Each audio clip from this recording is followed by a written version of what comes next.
অর্থনীতির সঙ্গে সম্পর্কিত টাস্কফোর্স ও কমিটিগুলোর সুপারিশের প্রতিফলন দেখা মেলেনি প্রস্তাবিত ২০২৫-২০২৬ অর্থবছরের বাজেটে।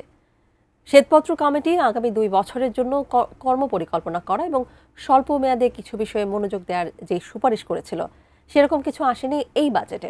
আমিনুল ইসলামের রিপোর্ট।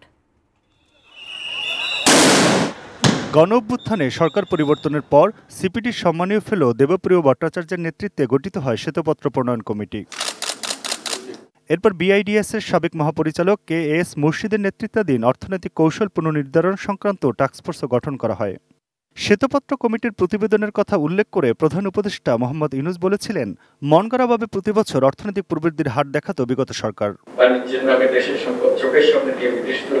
তবে ফ্যাসিবাদী সরকারের ভেঙে দেওয়া অর্থনীতির তথ্য উপাত্তের উপর ভর করেই নতুন বাজেট দিল অন্তর্বর্তীকালীন সরকার। দেশের ইতিহাসে প্রথমবারের মতো আমরা বিগত বাজেটের যে ছোট আকারের বাজেট আগামী অর্থবর্ষের জন্য প্রস্তাব করছি।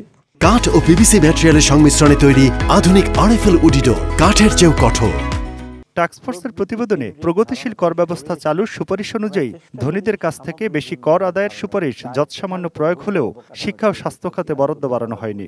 সেবা সহজলভ্য করতে বলা হলেও তার খুব বেশি ছাপ নেই প্রস্তাবিত বাজেটে। জীবিকার নিরাপত্তা এবং বৈষম্যহীন পরিবেশ, এই অত্যাবশ্যক উপাদানগুলো ছাড়া যে কোনো রাষ্ট্র অকার্যকর হয়ে পড়ে দুর্বল হয় সমাজের ভিত। টাস্কফোর্সের প্রতিবেদনে বাংলাদেশ বিমানকে 2 ভাগে বিভক্ত করে একটি অংশ বেসরকারি খাতে ছেড়ে দেওয়ার সুপারিশ করা হয়েছিল, তবে এই সুপারিশ বাস্তবায়নের উদ্যোগ নেই বাজেটে। সম্প্রতি একটি অনুষ্ঠানে শ্বেতপত্র প্রণয়ন কমিটির প্রধান ডক্টর দেবপ্রিয় ভট্টাচার্য নিজেই তাদের সুপারিশ বাস্তবায়নে সরকারের সদিচ্ছা নিয়ে প্রশ্ন তোলেন। বাজেট প্রস্তাবেও সেই ছাপ দেখা গেল। অবৈধ উপায়ে অর্জিত সম্পদকে আমরা জাতীয় রাজস্বের অর্থায়নের একটা উৎস হিসেবে নতুন একটা খাত সৃষ্টি করতে পারবো। এইটা একটা আমার বড় আকাঙ্ক্ষার ভিতরে একটা ছিল। যারা টাকা বিদেশে নিয়ে গেছে সেই টাকাকে কিভাবে আমরা আবার বাজেটে অন্তর্ভুক্ত করব, এইটার একটা অনুশীলন আমাদের আগামী দিনে দরকার করবে। Aminul Islam, ATN news, Dhaka.